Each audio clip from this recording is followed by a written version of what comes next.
Baik, tentang hipertensi ya. Nah, hipertensi ini sendiri adalah salah satu penyakit tidak menular.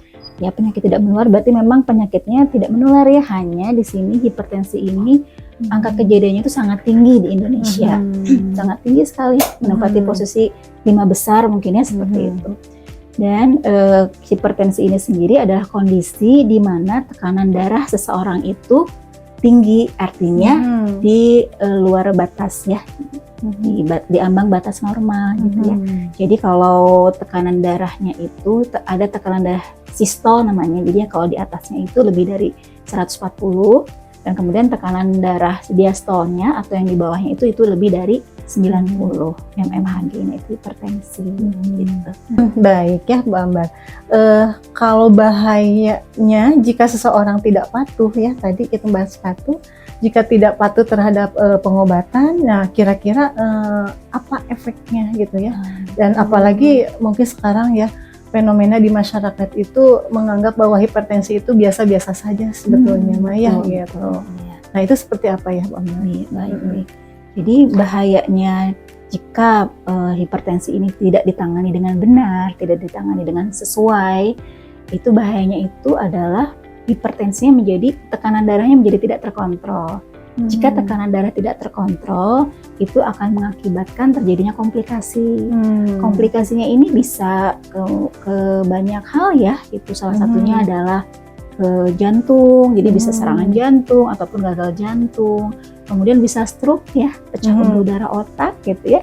Kemudian stroke. Bisa juga kepada penglihatan menjadi kabur gitu ya. Dan yang paling ini bisa sampai kepada gagal ginjal. Jadi mungkin ada ya pasien yang memang dia tidak berobat secara teratur karena saya nggak mau minum obat hipertensi terus-terusan, harus seumur hidup, harus tiap hari, nantinya takut ke ginjal gitu ya, seperti itu. Padahal sebenarnya ketika hipertensi ini tidak, tekanan darah seseorang itu tidak terkontrol, artinya tinggi, justru itu bisa mengakibatkan kepada gagal ginjal komplikasinya.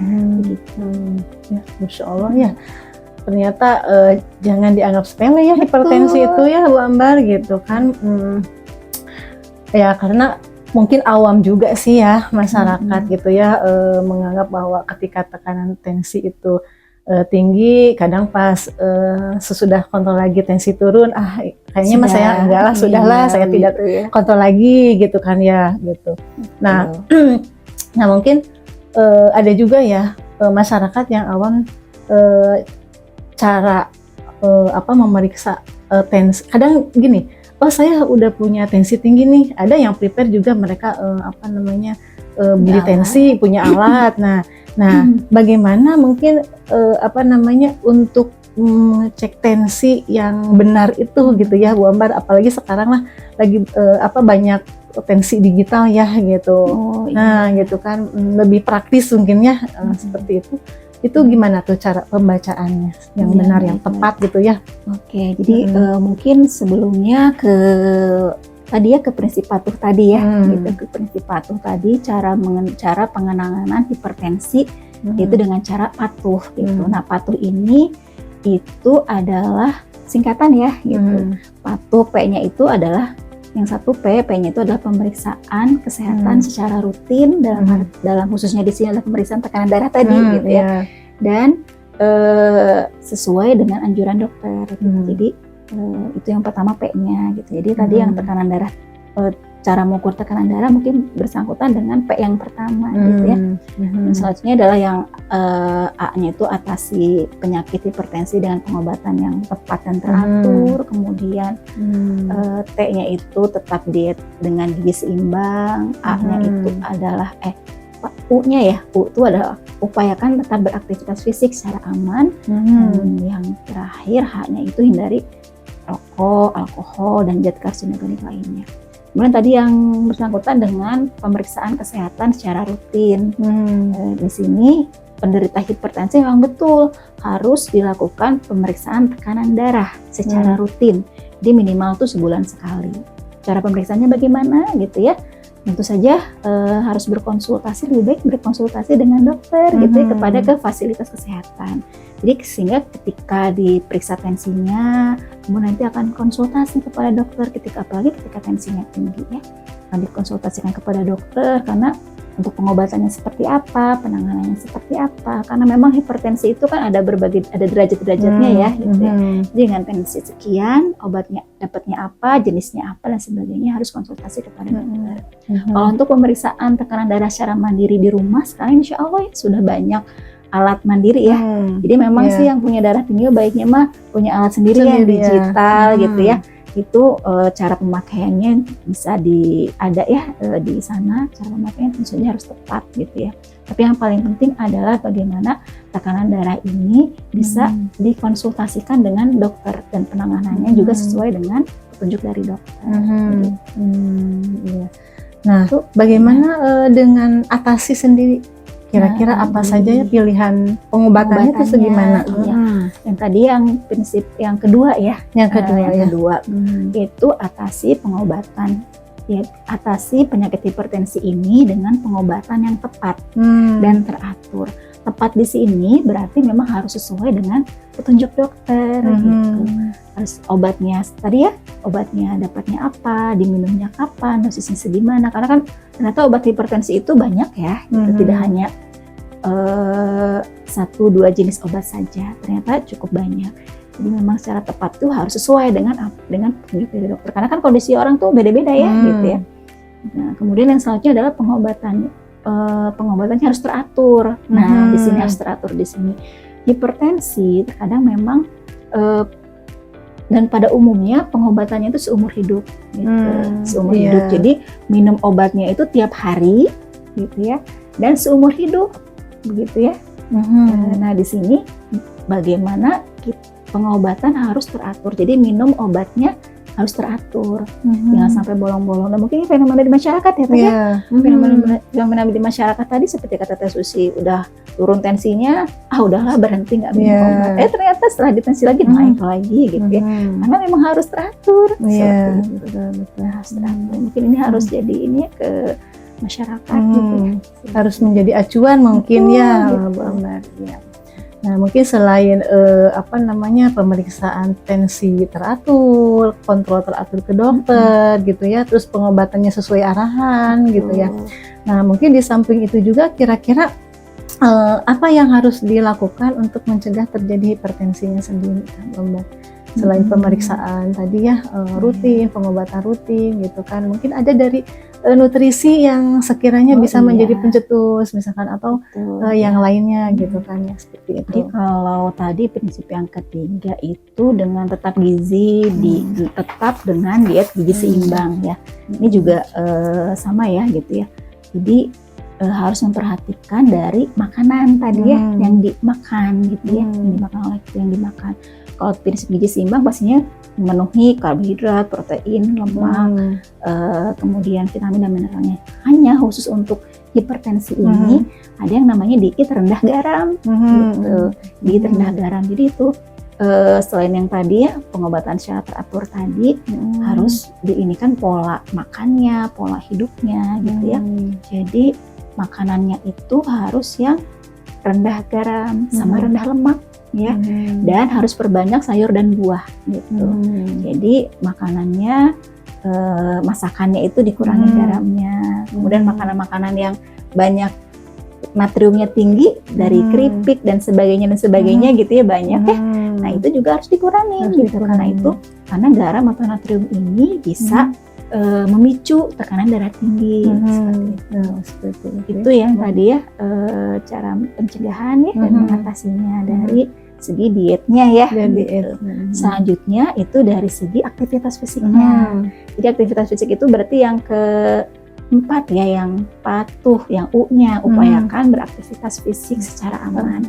Jadi aktivitas fisik tetap harus gitu ya, walaupun hipertensi aktivitas fisik harus. Itu minimal 30 menit sehari. Aktivitas fisik yang seperti apa?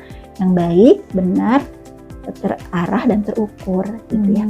Nah, di sini aktivitas fisiknya sendiri di sini tapi tetap karena ini sudah menderita hipertensi, dia punya resiko juga ke penyakit jantung dan sebagainya, tentu saja yang aman. Aktivitas fisik atau latihan fisiknya yang aman gitu ya. Jadi yang tidak berlebihan ya gitu ya.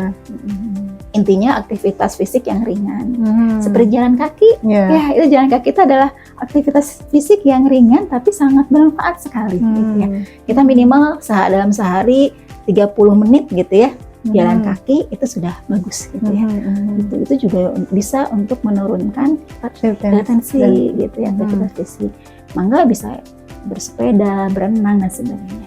Tapi tetap dengan aman gitu ya, dengan aman. Ketika tensi sedang tinggi dan sebagainya, ya yang amannya seperti apa aktivitas fisiknya ya itu dilakukan, tidak berlebihan seperti itu. Mungkin ya. Mungkin selain dari diet ya, nutrisi gitu ya, terus aktivitas fisik, ada nggak dari minuman-minuman mungkin, atau misalkan faktor stres juga bisa nggak ya Mbak Ambar? Iya bisa, gitu kan sekali ya, gitu. Jadi kalau di prinsip patuh tadi, kita harus yang terakhir itu adalah H gitu ya, itu harus menghindari asap rokok, minuman beralkohol gitu ya, dan zat karsinogenik lainnya. Jadi merokok gitu, jadi memang harus diupayakan gitu untuk menghindari. Jadi kalau misalkan yang merokok berarti bagaimana upayakan untuk berhenti merokok. Kemudian dengan yang terpapar asap rokok, misalkan bagaimana memang menghindari asap rokok, karena itu memang memicu tekanan darah gitu. Kemudian minum alkohol itu jelas ya, itu juga memicu sekali untuk tekanan darah tinggi. Termasuk tadi makanan yang punya zat karsinogenik yang tinggi gitu. Itu dari apa gitu ya? Sekarang sudah banyak ya. Seperti halnya makanan olahan ya, makanan olahan yang instan mungkin ya, makanan olahan yang cepat saji gitu, instan cepat saji gitu, tinggal goreng, tinggal apa, atau makanan cepat saji, karena itu kan tinggi natrium biasanya, tinggi garam dan pengawetnya gitu. Nah ini juga bisa memicu tekanan darah tinggi gitu ya. Jadi itu memang harus diupayakan untuk dihindari.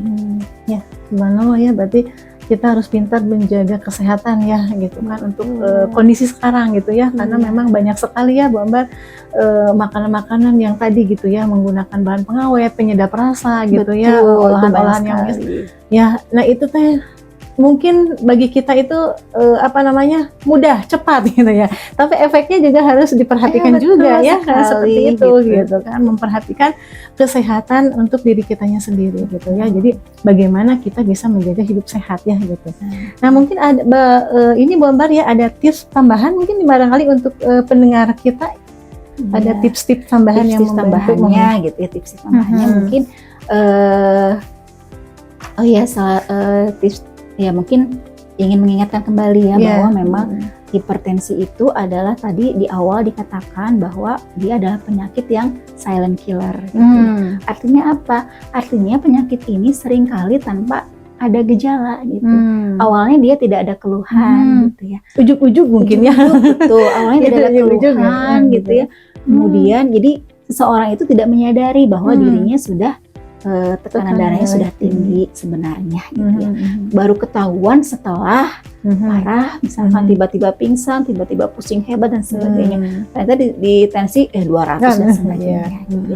Sehingga perlu sekali memeriksakan tekanan darah rutin gitu, walaupun walaupun memang tidak punya dalam keadaan sehat ya, kita screening tekanan darah screening tekanan darah rutin gitu ya, seperti itu. Itu pertama gitu, karena tadi silent killer gitu ya, tiba-tiba ujuk-ujuk gitu ya, nah itu bahayanya.